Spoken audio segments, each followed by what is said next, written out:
হরে কৃষ্ণ। আজ 24শে বৈশাখ 1431, 7ই মে 2024 মঙ্গলবার। আজ আমি শ্রীমদ্ ভাগবতম পাঠ করছি। শ্রীমদ্ ভাগবতমের দ্বিতীয় স্কন্ধ 9ম অধ্যায় ভগবানের বাণীর বর্ণনার মাধ্যমে উত্তরের শ্লোক 4 ও 5। नारायण हे नारायण भवभयहरणं नारायण। অডিওর শুরুতে সকল ভক্তিমতী মা ও ভক্তবৃন্দের কাছে আমার আকুল আবেদন, আপনারা আমার এই অডিওগুলি শ্রবণ করার পর একটি কমেন্টস করে আমাকে জানাবেন আপনাদের কেমন লাগছে। যদি আপনাদের কোনো অসুবিধা হয় বুঝতে বা আমার কোনো পাঠ করার কোনো ত্রুটি হয় আমাকে অবশ্যই গাইড করবেন।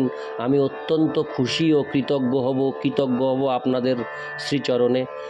তাই আমি আপনাদের কাছে বিনীত প্রার্থনা করছি, আপনারা অবশ্যই প্রত্যেকটি অডিওতে একটি করে কমেন্টস করে জানাবেন আপনাদের কেমন লাগছে।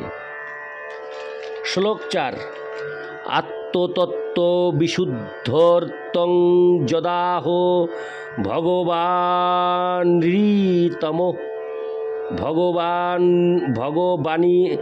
ভগবানৃতম ব্রহ্মণে দর্শয়ন রূপমোবলিক ব্রতাদৃত। অনুবাদ: হে রাজন, ব্রহ্মার ভক্তিময় নিষ্কপট তপস্যায় অত্যন্ত প্রসন্ন হয়ে পরমেশ্বর ভগবান তার সম্মুখে নিজের শাশ্বত দিব্যরূপ প্রকাশ করলেন। বদ্ধ জীবদের পবিত্র করার এটিই হচ্ছে অভীষ্ট লক্ষ্য।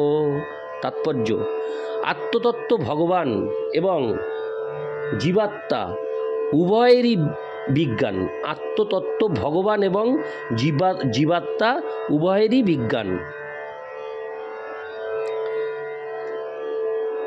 পরমেশ্বর ভগবান এবং জীব উভয়কেই আত্মা বলা হয়।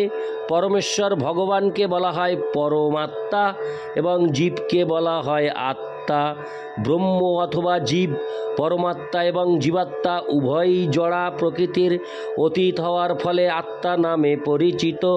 তাই সুখদেব গোস্বামী পরমাত্মা এবং জীবাত্মা উভয়েরই শুদ্ধ বিশুদ্ধভাবে হৃদয়ঙ্গম করার উদ্দেশ্যে এই শ্লোক বিশ্লেষণ করেছেন।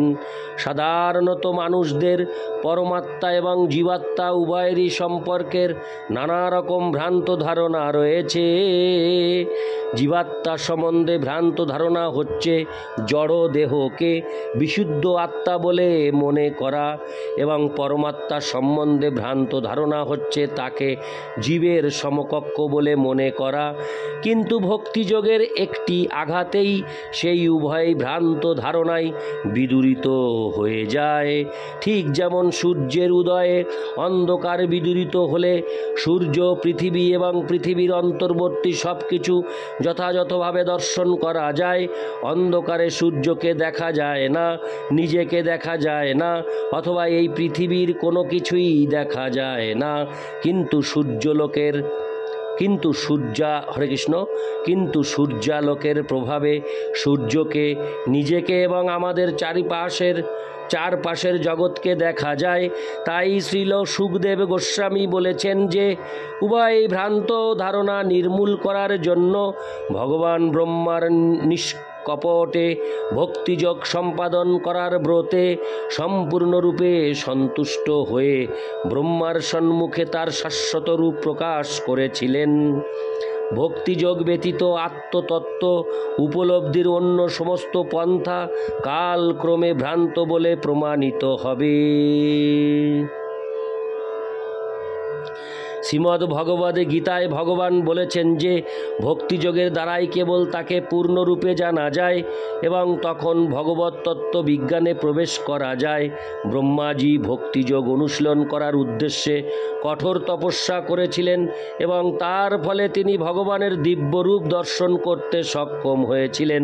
তার দিব্যরূপ সম্পূর্ণরূপে চিন্ময় এবং শুদ্ধ ভক্তিযোগে যথাযথভাবে তপস্যা করার ফলে চিন্ময় দৃষ্টির দ্বারাই কেবল তাকে দর্শন করা যায়। ব্রহ্মার সম্মুখে ভগবান যে রূপ প্রকাশ করেছিলেন তা জড় জগতে আমাদের যে রূপ দর্শন হয় তেমন কোনো রূপ ছিল না।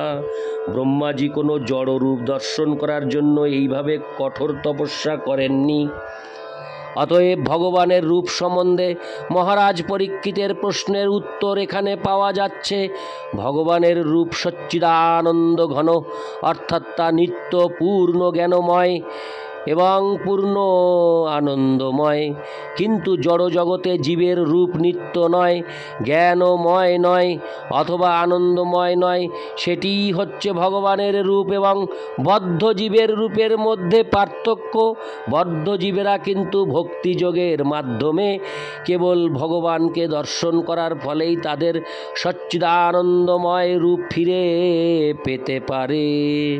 এখানে সার তত্ত্ব হচ্ছে এই যে অজ্ঞানের দ্বারা আচ্ছন্ন হয়ে পড়ার ফলে বদ্ধ জীব নশ্বর ভৌতিক রূপে আবদ্ধ হয়ে পড়েছে। কিন্তু পরমেশ্বর ভগবানের রূপ নশ্বর বদ্ধ জীবের রূপের মতো নয়, তিনি সর্বদা জ্ঞানময় এবং আনন্দময়। বদ্ধ জীব এবং ভগবানের মধ্যে এটি হচ্ছে পার্থক্য। ভক্তিযোগের মাধ্যমে এই পার্থক্য হৃদয়ঙ্গম করা যায়। ব্রহ্মাকে ভগবান 4টি মূল শ্লোকে শ্রীমদ্ ভাগবতের সারাংশ শুনিয়েছিলেন। এই শ্রীমদ্ ভাগবত মনোধর্মী জ্ঞানীদের কল্পনা প্রসূত নয়। শ্রীমদ্ ভাগবতের ধ্বনি অপ্রাকৃত এবং তার অনুরণন বেদের ধ্বনি থেকে অভিন্ন। এইভাবে শ্রীমদ্ ভাগবতের বিষয় হচ্ছে ভগবান এবং জীব উভয়ই। নিয়মিত শ্রীমদ্ ভাগবত শ্রবণ করার ফলে ভক্তিযোগের অনুশীলন হয় এবং শ্রীমদ্ ভাগবতের সঙ্গ করার ফলে পরম সিদ্ধি লাভ হয়। শ্রীমদ্ ভাগবতের মাধ্যমে সুখদেব গোস্বামী এবং মহারাজ পরীক্ষিত উভয়েই সিদ্ধি লাভ করেছিলেন। ইতি শ্লোক 4। শ্লোক 5। স আদি দেব জগতাং পর গুরু। হরে কৃষ্ণ। সধিষ্যমস্তায় শিক্ষৈক্ষত তাং নাদ্য গচ্ছদ দৃশমত্র সন্মতাং প্রপঞ্চ নির্মাণ বিধির জয়া ভবেত। হরে কৃষ্ণ। অনুবাদ। প্রথম গুরু এবং ব্রহ্মাণ্ডের সর্বশ্রেষ্ঠ জীব হওয়া সত্ত্বেও ব্রহ্মা তার কমলাসনের উৎস খুঁজে পেলেন না এবং জড় জগৎ সৃষ্টি করার বিষয়ে তিনি যখন চিন্তা করছিলেন তখন তিনি বুঝে উঠতে পারেননি কিভাবে এই কার্য শুরু করা যায়। তিনি বুঝতে পারেননি, হরে কৃষ্ণ, তিনি বুঝতে পারেননি কোন পন্থায় এই কার্য সম্পাদন করা যায়। তাৎপর্য, এই শ্লোকটি ভগবানের রূপ এবং তার ধামের দিব্য প্রকৃতির বিশ্লেষণের প্রস্তাবনা।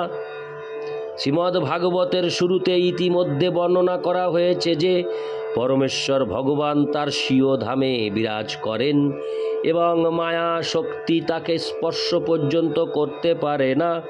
সুতরাং ভগবানের ধাম কল্পনা নয়, পক্ষান্তরে তা হচ্ছে বৈকুণ্ঠ নামক সম্পূর্ণ ভিন্ন এবং অপ্রাকৃত লোক সমূহ।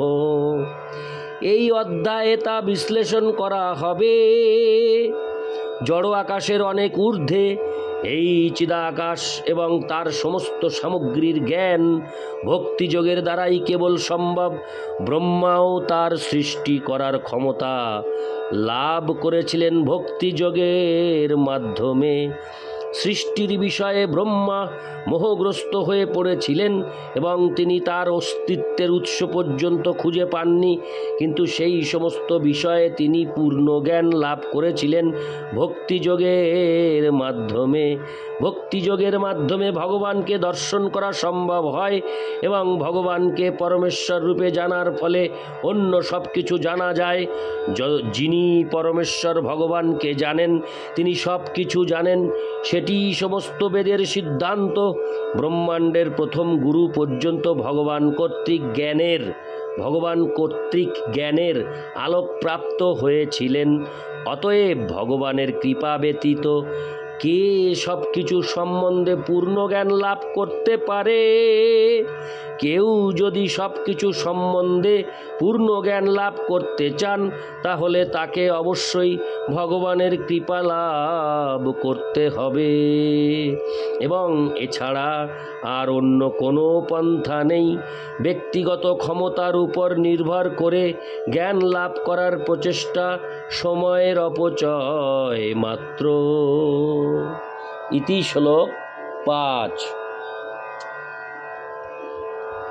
সকল ভক্তিমতী মা ও ভক্তবৃন্দের কাছে একটি আবেদন, আপনারা আমার প্রত্যেকটি অডিও শ্রবণ করার পর কৃপাপূর্বক একটি করে কমেন্টস করবেন, যাতে করে আমি বুঝতে পারি আপনাদের কেমন লাগছে আমার পাঠ করা অডিওগুলি। যদি কোনো ত্রুটি হয় তাহলে আমি ক্ষমা প্রার্থী। আপনারা কৃপাপূর্বক আমাকে ক্ষমা করবেন এবং আমাকে আশীর্বাদ করবেন আমি যেন ত্রুটি মুক্ত করে আপনাদেরকে এই অডিও পাঠ আমি উপহার দিতে পারি, এই আশীর্বাদ করবেন। আর জীবনের পূর্ণতা নামক আমার এই ভাগবতমের চ্যানেলটিকে সাবস্ক্রাইব করে অনেক দূর পৌঁছে দিতে সাহায্য করবেন। নারায়ণ হে নারায়ণ ভবভয়হরণম নারায়ণ লক্ষ্মীকান্তম কমলনয়নম মঙ্গল চরণম নারায়ণ